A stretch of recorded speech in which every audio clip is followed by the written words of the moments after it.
All right. It is Wednesday, 6 o'clock.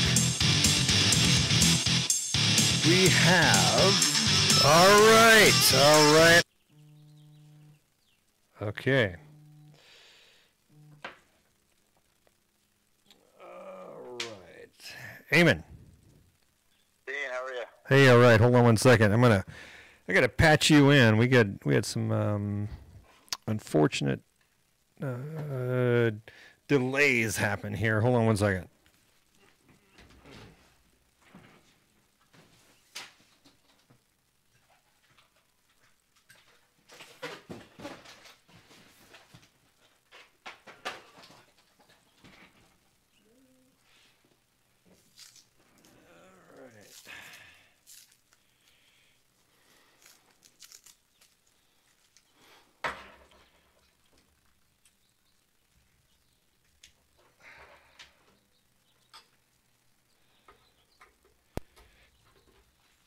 Okay, can you hear me?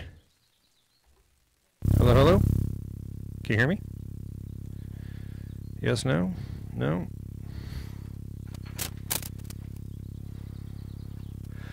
All right, this is awesome.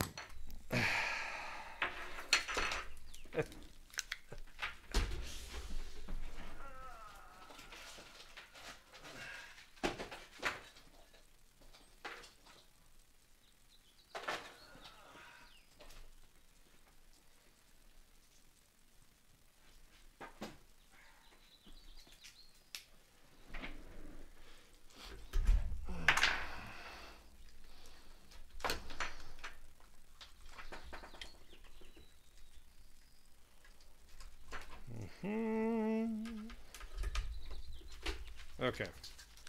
How about that? Can you hear me now? Eamonn? Yes, no? What the heck? Hello? No. All right. Hey, Eamonn? Hello? Hey, good. Can you call me in on Telegram? Yeah, we are. Okay, bye. Okay, so we had some difficulties there, but we're going to figure this all out. Hey, I think that's Eamonn at the door. Eamonn, you there? Hello? Crypto. Oh, we finally figured this thing out. How you doing? Good. Nothing like a live show to figure things out live, right? You know, as much prep as I put into it, there's always something that goes wrong, man. Always something that goes wrong. I know. I feel Bill O'Reilly's pain. It's the way of the world. I spent, 15 years in TV, so trust me, I understand. Yeah. We used to joke in the business that if the audience at home had any idea what happens 98% of the time, the stuff they never see. Yeah.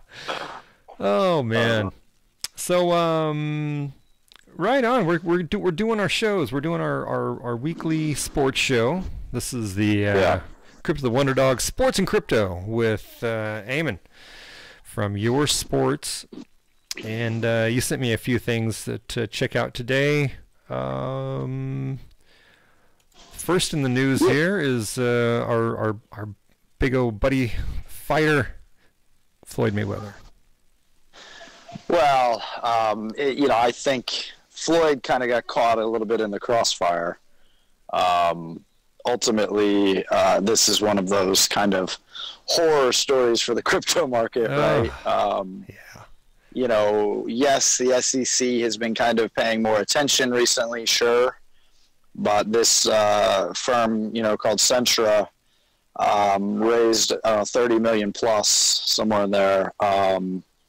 And the co-founders, I think the article said they were arrested. Wow. So it just happens to be that Mayweather was one of the celebrity, because there were a few celebrity backers, and they call him a backer, but from what I can see, he did a couple of Instagram posts saying, hey, check it out, right? He's probably just a paid ambassador. Even they might have just, paid him to promote, their platform. So, it's one of those things where I think he got caught up in not doing due diligence on what he was promoting, maybe. But like ultimately, how much due diligence can you do when somebody's paying you to advertise? I mean, he's not the SEC, so I don't know. No, I mean, they had touted that they had relationships with, I don't know, it was the big credit card companies. I think it was MasterCard and Visa, or one or both. And apparently they were allegedly lies. So again, these are according to the news story. So it's if those things are true, other things apparently were fictional as well. They don't go all the way to the point of arresting somebody unless they're pretty sure on some things. But we should be respectful of the legal process. Yes, but a guy like Floyd, he's more worried about cash and checks than he is looking into his due diligence. Well, yeah, but I mean, come on. Like, if somebody says I have a partnership with MasterCard and Visa, I mean, maybe you want to check up on that at his level. But this is the deal: is that everybody's kind of there. At least there'll be some kind of curiosity, and maybe this will help influencers and celebrities avoid some of these pitfalls. But the problem for the market is that now. I mean, I'm in the sporting ranks, right? I'm working on these projects. Yeah. We need ambassadors from the sporting arena to come to the table to help bring some more, credibility to the market. And, these kind of stories, they're bad for crypto. They're bad for sports. They're bad for Floyd. Yeah. They're bad for the broader market. And, but it's great for the mainstream news, though. They love it whenever you hear something bad about cryptocurrency. They just love to talk bad about it. I know. Well, in fact, the one I sent you was from CNBC or whatever. CNBC, so yes. I actually sent you that one on purpose because obviously it was on all the crypto publications. But, of course, mainstream picks up on it because it's a big name and it's negative crypto. I mean, it's right in CNBC's wheelhouse, right? Oh, they love Couldn't have catered more to the, the narrative that they want to be painting anyway in the mainstream, right? Oh, of course. Yeah. But, you would think that he would have people to look out for things like that. But yeah, I mean, I don't know. It's hard. It's hard when people are just saying, hey, do this. I mean, one of the posts that I saw is he said literally spending Bitcoins and Ethereum and then included a link. I mean, I don't know how far his campaign went. I didn't see the original campaign he did. So, I mean, he could have just been casually involved, and he's just getting tied into these news stories because he promoted them once or twice. I mean, I just don't know the level of relationship he had because I didn't see the campaign, and it's just sexy to throw it out there on the news, But, yeah, of course. I mean, we talked about it on the last show, right? And that kind of transitions into guys that do know the market. Guys like Richard Sherman, right? We talked about him. Yes. Briefly, but, Sherman is one of the guys that went all in some ways. His story is even funnier, right? That he has his own merchandise website. NFL star was on the Seahawks. Now he's on the 49ers for the crypto fans out there. And he just signed with the 49ers here, in the offseason recently. And so he originally decided, hey, I had some guy in my web team from Asia that said we could take crypto, take Bitcoin back in the day. And so they took it back, I don't know, 2013, 14, somewhere there. And but then they just converted it to fiat in the process. So he's like, I read one of his quotes was like, I hate telling this story because I didn't sit on it and stay in the market, Oh, yeah. But, he's involved in that Robin Hood project. Yeah, he's a paid spokesperson for them, right? Yeah. So, that's the one that doesn't charge any fees, I think. And they make money off of marketing the ICOs and all that kind of stuff in a different way.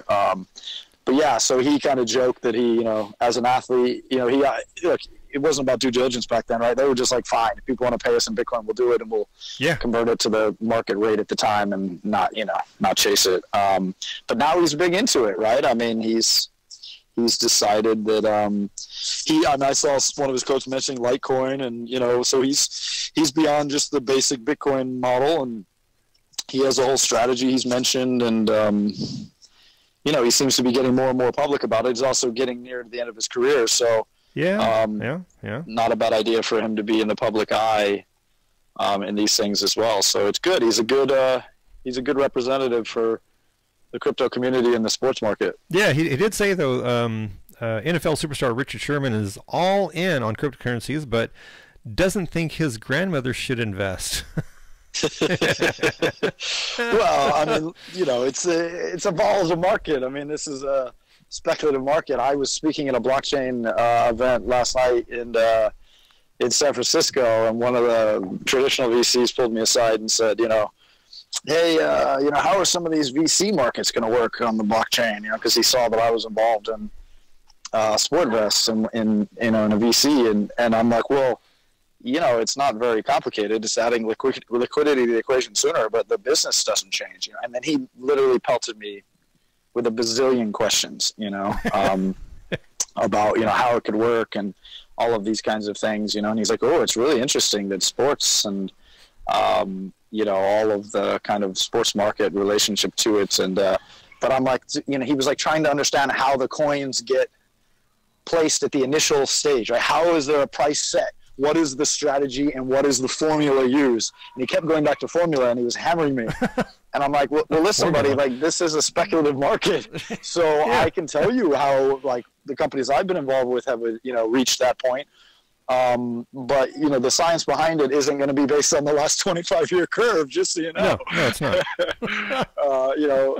There aren't comparative VCs. There's only 2 out there, and they're not even fully on the blockchain yet. So I'm like, there's a lot of change coming, But so it was just funny, like, the different perspectives, and obviously why he was at the event, because we were, it was kind of a basic introductory of blockchain stuff. Yeah. So we got a question here on our site from Ripper Duck. Let's see here. Got a few questions for nearly. Let's see. Let's go back to the top here. Eamon, why is ESPN losing so many subscribers? Not a crypto question, but it's look, I mean, the market itself is changing, right? Over-the-top devices, people are cutting cords. Their entire business model is based on rights negotiations, and the way you distribute content has changed. I mean, social media platforms, and people are getting their news in different ways. Some of it is really not around the live event model, right? I mean, it's really to do with, you used to watch SportsCenter every morning and every evening. That was the way you got your news. Now you've gotten your news 72 times before you even get home where you're near a TV. So you get a notification on your phone if you're a diehard sports fan for everything that you want. So the model's just changed. I don't think there's a single silver bullet that's hurting ESPN. I left 2012. Yeah. I have no complaints to the company. I had a great, 12 years or 11 years there. Wow. And I got to go to Europe and do stuff with them in Europe and launch a Premier League channel and all kinds of stuff. So I have nothing bad to say about the company, but, there's a reason I left that industry. I didn't want to be a part of this transition. I didn't know how the rights were going to be, negotiated in the future, and how those challenges were going to be presented. And, everything is moving online. These are obvious things, so not to answer your question too generally and with the obvious, but, there are plenty of people that would say the content has changed as well. So in addition to the obvious attrition of technology change, they decided to stay with the SportsCenter brand and not promote their personalities early on. And they have now, over the last 2 years, changed and started promoting their personalities more. But the whole market had already moved towards influencers and personalities before they did. So there's also some that would say that they didn't shift with the times fast enough and build the brand of their individual performers, and then they overpaid for some big names that weren't as big on social media and that were only mainstream names. So there's other people that would go into the content itself and how it was presented. But, that could be a factor. These businesses are complicated. There's lots of layers. And ultimately, when the overall crux of the industry, of distribution is changing, then that's going to impact you heavily. And they and Disney are building their own direct-to-consumer products. So they, in the long run, they still may come out shining. They're not hurting yet. Financially, but they've definitely had to. A lot of my friends have lost their jobs. A lot of my former colleagues. Well, I noticed the ESPN zone at downtown Disney is going to be moving out of there. Yeah. I mean, those kinds of things. I mean, in fact, when they originally, Disney bought ESPN in whatever, 96 or 97, they thought about moving it down to Disney, but the cost of land and just moving an operation of that size and all those things didn't make sense. Bristol, Connecticut is that's all that's there, so they own the town, and it made sense to leave it there. But some of those properties have struggled to some degree. I don't know the backing and reason why that's occurred, but it's just in general, it's a tough business. It's all changing the way we access stuff. As we're listening, and this question comes from our live YouTube, right? Yes. So we all have a microphone, we all have a camera now. So you don't need to watch ESPN as much, maybe. No, and Europe. You said you went over to Ireland with. That's right. You went to Ireland, right? With ESPN. Yeah, I went to Dublin to launch. We rebranded NASN, bought a company for about 100 million euros, and then sent me over there to help rebrand it to the ESPN name and add another channel in Europe, Middle East, and Africa. And then the Premier League rights became available, so we then jumped over to London and built out an operation there with the Premier League, and spent a good few years in London as well. So it was a great experience, and the ESPN brand is still strong over there. It's digital heavy, crickinfo.com, the ESPN UK website with a lot of soccer, football coverage, F1 stuff. I mean, there's still properties, and then they sold the rights to BT, so there's still an ESPN branded channel in the UK. Yeah. But a lot of my former colleagues still work for BT under the ESPN brand, but they're licensing the name out, and it's all BT owned now. Right. And Ireland is no stranger to crypto either, right? That's it seems like it'd be a little hotbed for the technology over there. Yeah. I mean, it's fintech has been blowing up in London, and obviously the market in Dublin has been rapidly increasing and becoming, some would say, the Silicon Valley for Europe, because it's the only English-speaking country in the EU with Brexit. So, yeah. There's a lot of talent in Ireland. I mean, so many smart people, a great talent pool. Obviously, the corporate tax structures have been attractive. So you've got the Apples and Googles and Yahoos and Intels and Dell, and I mean, all the big technology companies a lot of the big technology companies have their headquarters in Dublin. And so, yeah, the crypto markets, the blockchain market is big in Dublin and London, and is growing. There's a lot of opportunity for growth in that sector for this industry. Wow, that's crazy. Okay, so when we start talking about sports, a lot of guys, they're armchair quarterbacks, but they want to get more involved than just armchair quarterback, and they want to start playing with their own guys in fantasy sports. And we see a new kid on the blockchain, NoLimitCoin.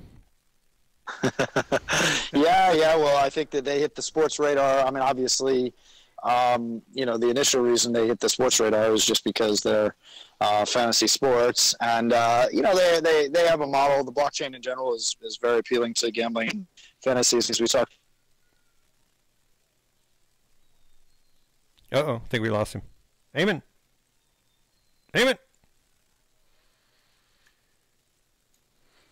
Boy, I love live shows. We're going to try to get him back on the phone here. Hold on a second. I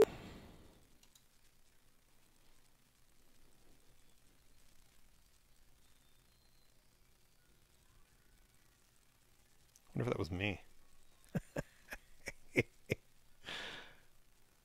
Uh-oh. I wonder if he just lost his whole internet connection.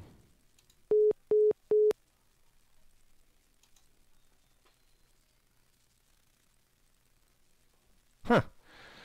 Well, anyway, powering world's first cryptocurrency, powering fantasy sports, and NoLimitCoin, instant transfers, worldwide fantasy sports platform, ultra low transaction fees, and all of your favorite sports, low rake fees.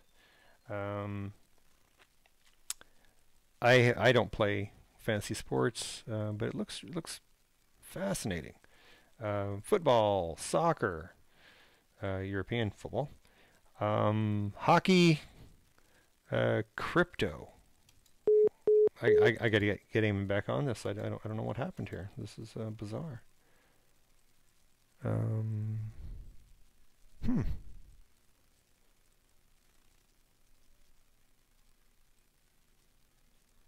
Well,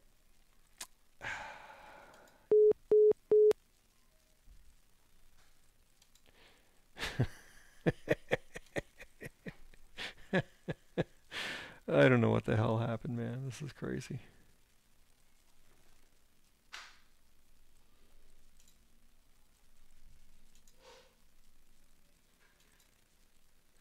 So anyway, oh, it's ringing. We got him back. Eamonn? Sorry, the longest tunnel in history. Holy cow. Yes. I thought you'd been eaten by an elevator. Can I not be rude, but also I'm a huge fan of Telegram, but it absolutely murders your battery. It does? Oh, I'm sorry, man. I was on 58% when the call started. So, oh my God. I did not anticipate an outage at that stage. Holy but, crap. I could still run as fast as I could when I was a teenager, just so you know. In case you were curious and lost all of your live viewers, I'm sure they were enthralled. Oh, I was doing my one-man show there, my song and dance, and put on my top hat and danced around for a minute. With my limited knowledge of fantasy sports, I tried to entertain everyone. So I was telling her, I don't play fantasy sports. I've played it a couple of times and lost my shirt. So well, you're not alone. I mean, look, daily fantasy is different than than a lot of others. But you have, like, these guys are obviously pitching the instant transfers. A lot of times you got to wait to extract your money and all kinds of different things. But they got Joe Theismann involved, right? Oh, they do. Yeah, the old Washington Redskins quarterback in the NFL. Look at that, Joe Theismann. From way back when. He's an ESPN guy as well for a part of his career. He was doing Monday Night Football for a while too, wasn't he? Yeah, for a long while. And he, he's of the fame, broke his leg, and Lawrence Taylor broke his leg. Lawrence Taylor, LT, took him out. Back in the 80s. Yeah, he feels horrible about that. Yes. So Theismann joined as a brand ambassador for this group, No Limit, and Johnny Chan is a big poker guy. He's in there as well. Oh, that's right, yeah.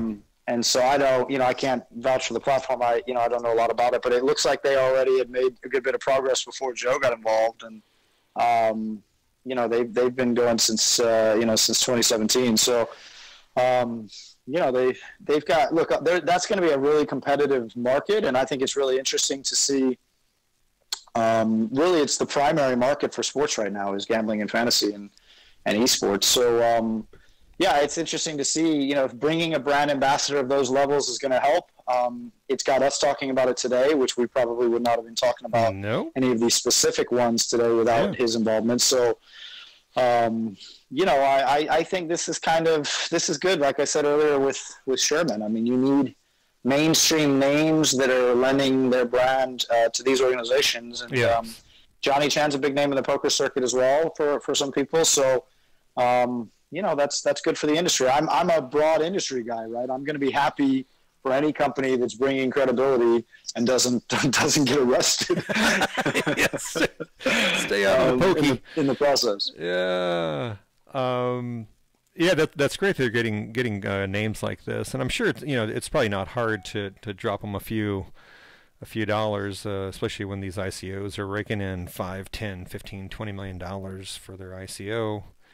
That doesn't hurt.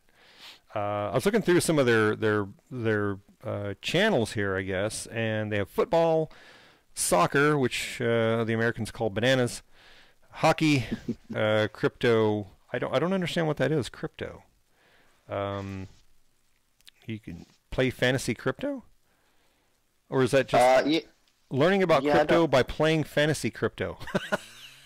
Oh, there you go. See, I haven't dug into that one yet. That's funny. Yeah, I don't know. Providing the best of blockchain technology, the world's first crypto fantasy sport. Playing with variety of sports. Okay. Well, it's fascinating. Okay, so we'll go back here. Basketball, MMA. I've never seen one where they had MMA. Cricket. Yeah. I mean, look, there isn't really anything that you can't find a line on if you're interested in it. I mean, and you know, actually, there's a lot of kind of these hybrids, right, that are, you know, half fantasy, half gambling, and you know, I mean, I think that a lot of the U.S. market will drastically change anyway, because not only the technology that allows for a little bit more security, and obviously I'm sure they're pitching the identity side of this. You know, they're confirming the email address, and they're confirming that there's, you know, more validity to the accounts, and, you know, long term the technology is there. You just need the buy-in from the mainstream, like the NBA, you know, that wants to legalize gambling. So, you know, I think you get a little bit more buy-in. You get more former pro players like Theismann here, and, you know, get more people that are kind of making it more mainstream between crypto and fantasy, and bridge these gaps. And, you know, we've got an opportunity here to, you know, really see it become more prevalent in the U.S. And fantasy leads us into legalized gambling, then it's better for everybody in the market, more tax money for everybody, right? Oh, that's right. Yeah. And it looks like you can buy directly in here with your Visa, MasterCard. So you can buy the tokens here, and I wonder if you could. Are these on exchange right now? Are these already been listed on an exchange? NoLimitCoin. I don't know if they are, actually. I just saw the article today. Yeah, I'm not sure if they are. Well, it'd be interesting that you could actually buy in with your fiat here and take it and depending on what it's doing. Looks like it's at 5 cents right now. They're on some exchanges, yeah. Oh, that's crazy. Yeah, they're at 5 cents. I don't know what. They're down 10% today though. Well, yeah, I think that's because of Bitcoin though. Hey. Yeah, they traded with Bitcoin. Yeah. Yeah. What's going on with Bitcoin? Where do you see what's happening? I mean, you know, come on. You know, ultimately, there's all kinds of stuff happening in the mainstream, right? So, you know, when you have pressure coming from a lot of different directions, and you hit, you know, a correction in the market, and some would say a much-needed correction in the market. Yeah, I mean, you know, this is not a short-term game we're in right now. If you're pumping and dumping, you're probably running for the hills. But it's the same deal, right? I mean, this is a market that you're either riding out or you're trading every day, and you're living on the roller coaster. So either live on the roller coaster, or you just need to have your own strategy. I mean, what was Richard Sherman saying? You know, he has his strategy. Sometimes you need to know when to huddle. You know, and he was using all the analogies. You know, I mean, this is not this investing is not something new. This is just a volatile market. And, you know, when people like big mainstream companies come down on the market and limit, you know, access to advertising and all these things like Facebook and Google, then, you know, there's going to be pressure in addition to the potential needed market correction. And there's a small enough number of trades that can still impact the overall market. That's going to happen. There's still going to be a centralized feel to the process until there's more people playing. Yeah, it's just like fantasy sports, right? So, you know, the fewer the players, then the tougher the market, right? So we just fantasy need more money. people to, you know, my whole goal is like bring everybody, bring the mainstream, expand the market, and then these painful whims won't be so painful. Yeah, crazy. Yeah, it is. It's fantasy money. I like Richard Sherman. I think he's a cool guy, and you know, wasn't a big fan of the Seattle Seahawks, but I seem to like the 49ers a little bit better. The Legion of Doom. Jimmy Garoppolo's there now, and yeah, I mean the fantasy. You know, maybe we should start doing some fantasy segments. We'll do you know, maybe we do a fantasy platform that we talk about, and then even give some you know, advice to the fantasy guys. I'm not going to be advising people on what to invest in right now, but you know, we'll advise them who they can put in their starting lineup when they go to these platforms. Yes. You know, I'm not gonna have the callers yelling at me because they dropped a few coin one direction or the other, but they can yell at me for losing some money on Jimmy Garoppolo throwing 2 interceptions. You know. Yeah. Hey, we got another question here. How will blockchain facilitate sports gambling? like in the casinos and things like that? Well, I mean, again, the blockchain itself isn't really the issue. We know the technology is there. We know that the value of, providing security and better identification procedures, and we know all the technology solutions are there. It's regulation, right? I mean, the whole legalization process in the United States is where our challenges are. And I mean, ultimately, I think, maybe more to the point is that the technology can be the reason why, the regulators can loosen up. When the internet kind of dominated the early stages of kind of offshore gambling, that's when it got this shady kind of vibe. And then when Bitcoin obviously came about, it had the dark internet vibe to it. So, of course, gambling and sports gambling were a big part of that. And so it kind of sat in that sector for a while, and we're finally coming out of that. And people are understanding what blockchain itself can do.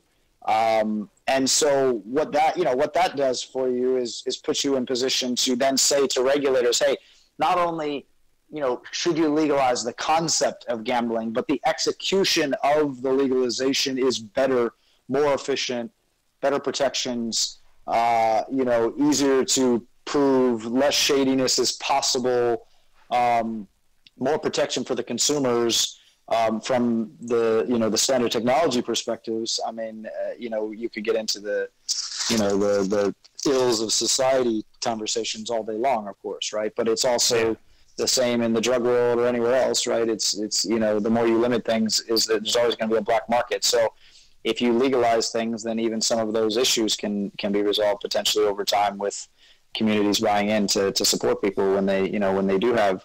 I mean, all of the ones in the UK and Ireland, if you can get into a VPN with a lot of different technology services, but if you go through any of the processes, there's terms and conditions, and do you have a problem with gambling, and here's some ways to get help, and you legalize these things, and then it doesn't become this kind of hidden problem as well. It does surface some of the negatives that come to the market, but the technology is going to make the entire gambling community ready for the mainstream, and is right now. I mean, it was the early adopters. So I think that now we just need the NBA and those groups to push and make it legal in this country, and then it's easier to do it worldwide when you have less barriers on the legal side. Oh yeah. So hey, what's going on with your sports now? You said there might be some updates coming soon. Yeah. I mean, we're working on the technology side. I mean, we're working with voice technology and chatbot technology, and building out new user experiences. It'll be summertime, so it won't be super soon for the things for people to play with. But we'll roll out some beta versions quietly, of the new stuff. It's a completely new experience. So we're doing some testing now. We'll do some public testing, a couple months. But some really progressive ways to create content that you can't really find anywhere else on a mobile device, for both video and images. So some fun stuff. I mean, when you've got a former Google guy, as your CTO, you get to play around with some fancy tools, and we want to make it fun and easy to create content for sports. Wow. Yeah. And I'm looking on here. You guys got a great news feed on here. So I encourage everyone to get on here and check out the news, sign up, and well, if people sign up on here, they get will they get updates sent directly to them? Yeah. I mean, we're kind of, like I said, we're kind of stealth right now on the new product. But if they're on the platform, then they'll get the newsletters when we send out updates on the newer stuff. I mean, for now, they can acquire points on there by activity on the old beta platform that's there. They can find their high schools and colleges and a lot of the basic functions of the platform. But the new platform's got, so much more new to it that, there'll be a lot of cool ways to create content, share it to Instagram and Twitter and Facebook and everything else. And also to kind of build your own audience around your sports DNA and your sports. So there's a lot of cool stuff coming. I'd say June, July is when we'll give some proper updates and be pushing out a product that people can see that's beyond the basic platform that you see now. Yeah. Wow, that's pretty neat, man. Well, I'm following my Cowboys news every day, and you know, it doesn't seem like it's going to be a bleak season for us. Maybe not going to be the best season, but well, when you have an offensive line that is you know, combined bigger than you know, any offensive line in history, possibly. It's not so hard to run the football. And if you can run the football, no matter what anybody says about today's league, you're going to be able to stay in games. And Prescott maybe needs to take a step forward. Maybe Des Bryant's a little bit step slower, and you know, they could use another weapon or two to step forward. But you know, look, offensive line, man, the Jaguars are trying to boost it up and do it on their end and become a team to reckon with for years to come. And anybody that's got a strong offensive line's got a shot, you know. Yeah. So what's happening with Des Bryant? What's the latest word? I mean, my personal opinion is that he's over the hill. You know, you come back from injuries and you're a wide receiver, and you know, sometimes your time is just kind of up at that impact level, right? I mean, you know, he could still be a possession receiver. He can still do some things, but the explosiveness just hasn't been there. He's struggled with injuries. Yeah. I don't know. I like him a lot. He's a passionate guy. He's super fiery. I don't think he's lost any of that. I don't know if he still has that extra gear that you need at that position. You know, the linebackers are getting faster. I mean, you know, the whole league is a speed league over the last 4 or 5 years. And, you know, if he can't get separation, which is what he seems to have been struggling with, he can't get away from the corners. It's hard to get him the football. And, you know, Prescott's a good quarterback, but he doesn't have, you know, he doesn't have the cannon for every slot. If you can't get separation, you're not going to stay starting wide receiver in the NFL for too long. So this is it. You'll find out. This is his shot. If he's not playing well by week 8, he'll be like one of those guys at receiver you just couldn't believe that just dropped off. Like T.O. just kind of fizzled out. Yeah, I mean, we'll see. I mean, I'm not giving up on him, but, you know, he needs to come in and show he's healthy right away and be an impact player if he's going to return to form. Yep, I got my fingers crossed, man. I love him, and you know, he's a Cowboy, so I got to back him. America's team, right? Yeah, supposedly. Right. God's team. That's why they cut the hole in the roof. So the Jerry Dome. He saw that Jerry gave back the money to the NFL after that whole spat, right? He agreed to pay back the legal fees to the NFL for dragging them through the mud over the summer, so they've all made up, and all the billionaires are happy again. So, ooh, I didn't see that. Yeah. Well, you know, I mean, look, he was battling with Goodell's contract and, you know, all of that. I don't know if you saw all that after the season, but you know, he was kind of fighting Goodell getting an extension, and he was upset, obviously, over a few things. Now, he would say it's not over the Elliott suspension, but you know, it's hard to believe that it didn't, you know, it didn't actually have an impact. Now, he did ask for a hearing to appeal the $2 million penalty with Goodell, but you know, he'll fight it. I mean, I think, you know, look, it's $2 million. That guy doesn't get to where he is by giving away $2 million for nothing. No, he doesn't. Yeah. One more question here before we go. A few Division I teams may make any money. So few Division I teams make any money. What will be the future of colleges that can no longer compete in terms of resources? Well, it's interesting. I mean, you have programs and then you have teams. You know, obviously with some of the legalities, people would say that college football and college basketball are propping up other sports. And, you know, this is a very good question. You know, that's an area where you might see tokenization. I mean, maybe they're leading me towards this. I don't know. But, you know, if you're a smaller program, you know, your donors and, you know, as the crypto world grows, why not tokenize that brand to try and support these things? Now, your legalities and all the other NCAA hoops, you know, could present problems for a lot of these things. But another fundraising tool, I mean, decentralizing, you know, the process for the NCAA. I'd love to just abolish the NCAA. one of the sham organizations in the world, in my opinion. But I shouldn't say that publicly, I guess.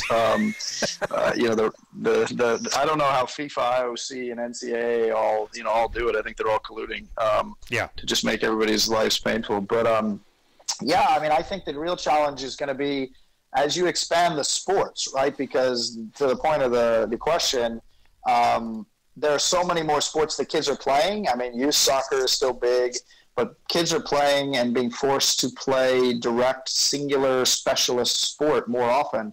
So your overall participation is dropping in youth sports, which is what's scaring some of the pro leagues and why the internationalization, like the NBA and others, has been so important, because the domestic U.S. market has been dropping in participation rates, and forcing kids to become pros at 12 doesn't help us, and putting all the pressure on these kids. I mean, some of the best players in the professional leagues didn't start playing those sports until they were 15, 16. So it's asinine to think that you have to be a specialist. I mean, golf, tennis, it's always been the way. But, you know, for these other sports at the NCAA level to survive, they're going to have to find new revenue streams. I mean, you know, you're going to have to provide value in other areas because if you're not a top team, the money is just not there, and the top teams will only play so many teams, and I just think that there's probably some room for contraction in some areas, and some schools, you know, they're raising their rates, they're doing everything they can in some areas, but donors are the answer right now, and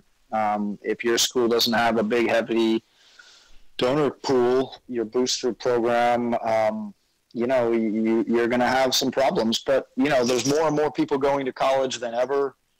So the pools are broader. And I think that the crypto market could, you know, provide a lot of value there if the NCAA would allow certain things to come to fruition. I mean, it'd be a great, imagine dropping the first ever ICO for a university football team. Wow. Yeah. You know, it would be quite interesting to see how that would go. And I would love to see that, you know. I would love to see how that process will go. Tokenizing for grades. Give them a couple of tokens for getting an A on the on biology, and yeah, exactly. Well, you know, and you know, instead of giving them a stipend, right, drop them some of the tokens. Yes. If you can trade this on the open market, then it's not money. Your student loan is paid off. But yeah, I mean, I don't know. I think part of the challenge with college sports is that, you know, there's just so many more sports now than there were 10 or 15 years ago. So, you know, American football's going to probably be dominant still in this country for a while, but with the concussion problems and everything else, the participation rates are dropping. So, you know, kids are playing other things and they're playing esports. The big thing that I would watch for, you know, in the university ranks is the funding is changing. I mean, I've been involved with the esports community at the college level, and I'm familiar with a few of the professors that kind of have helped build teams, and they're all in the stage now of looking for scholarships and trying to get the scholarships at the esports level. So the real challenge there is interesting, because if they get it to be mainstream, then we're going to have this whole consternation of potentially 10 years from now, esports building and being the ones that are helping prop up the other sports programs. But some people are pushing to keep esports out of the traditional sports cycle. So where esports land on the universities, now a lot of the players by the time they're that age aren't as good. And, you know, some kids retire by the time they're 21. You know, I understand the market's, you know, a little different, but you know, that's where there's a lot of growth opportunity for these universities they're not really capitalizing on yet. And they're starting to, and there's top 10 programs. UC Irvine is a really big esports program at the university level. Miami, Ohio, I know a couple of the professors over there that have been very progressive in building out the esports community. So, you know, that might be somebody we bring on the show at some point. Dr. Glenn Platt, who's, you know, one of these guys from, you know, the university esports perspective, because there's a lot of opportunity for universities to fill some of the gaps in their financial markets by getting the esports programs proper scholarships and pumping up, you know, audiences for those, and really building their communities there, and helping to funnel some more money into the systems that might spread across to other sporting arenas. But they got to let esports count as a sport. You know, they can't let it be some you know, ancillary program in their school. Otherwise, you'll be losing some of these other, you know, these other opportunities for athletes. Yeah. Very interesting, man. What a crazy time that all the sports and technology is merging, and money and technology. It's crazy. Yeah, it's fun. It's fun. Yeah. Well, hopefully you can you fill the gap nicely, and you don't have to cut out a black hole, and we will avoid the technical problems on the next shows. But, I'm sure we will. And shoot, let's we'll keep the people keep them up to date on sports and tokens and bitcoins and cryptocurrency. Well, let's jump more into the esports cycle I would on the love next to. call, and we'll pick out a few to talk about because it's exploding. Well, use your clout there and pick somebody's ear to get on here, man.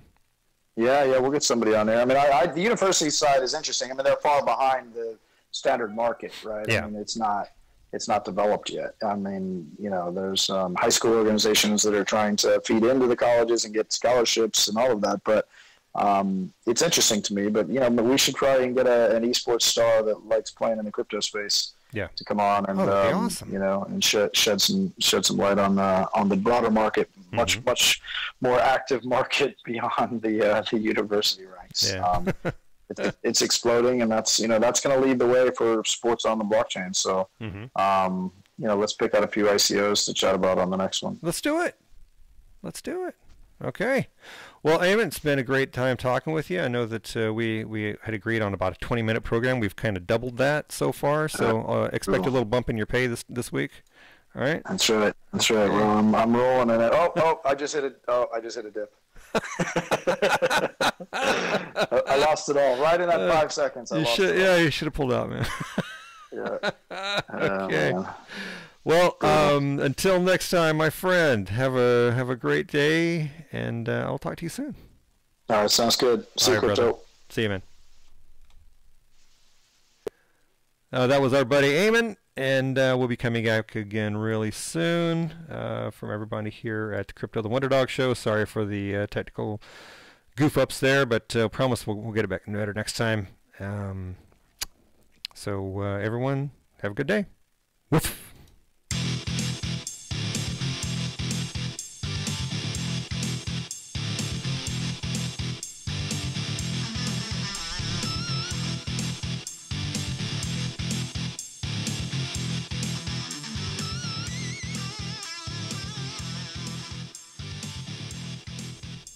The Crypto the WonderDog Show is brought to you today by our friends over at Cargo Coin, thecargocoin.com. If you are into travel, if you're into transporting things, if you're shipping things, jump onto them right now. They have got a long roadmap ahead of them. Their pre-sale ends in 10 days, in 22 hours, 12 minutes, 14 seconds. That's April 15th. I had a chat with them this morning. We'll be putting that show up soon. That's why that you see on this show, episode 31. That was actually episode 30. Or 32. Is it 32? Oh, 32. So it'll be 31 that'll be coming on. Where we got here? Where'd it go? Cargo Coin. Check out the roadmap. They reduce fraud, lower cost, minimizing delays, increasing trust, securing information, and safe archiving, which all of those together save money for the end user in the end, because when they have a cost, who gets to pay for that? We do. Pass it on down. Their fund, ICO fund distribution, the roadmap, it's all here on the website. They have a long one. They're not in this just get in and get out. That'll be going on to stage 5, which is 2023. They have a great plan ahead of them. Talked to Bogomil and Martin this morning. They introduced their team, and it was a great show. Also, our show today is also brought to you by Cryptocurrency Strategic Meetings and Events. This is an event planning company that specializes in meetings and events for cryptocurrencies, blockchains, and ICOs. If you're interested in learning more about how cryptocurrency strategic meetings and events can help your next program, they have a contact form here. You can fill it out, name, email, phone number. They also have a phone number on here, Rhonda at cryptosmae.com. Telephone number is 1-267-249-2279. I hope I got that right because I have a little dyslexia going on here. Our social media, there's social media that's coming on soon. Check it out today. Also, some of my best friends over at BeCharity, becharity.io. This is solving a lot of the problems for the world's charity issues. Charity is one of the most important success factors for the evolution of humanity. Today, the lack of trust and transparency within charities is causing fundamental societal issues. Never before has the need for charity been as great, with the mounting economic and social disparities amongst an increasing rate of natural disasters. If you have a charity or if you have a charitable heart, becharity.io. All right, that's been our show for today. Thank you very much. We'll talk to you again soon.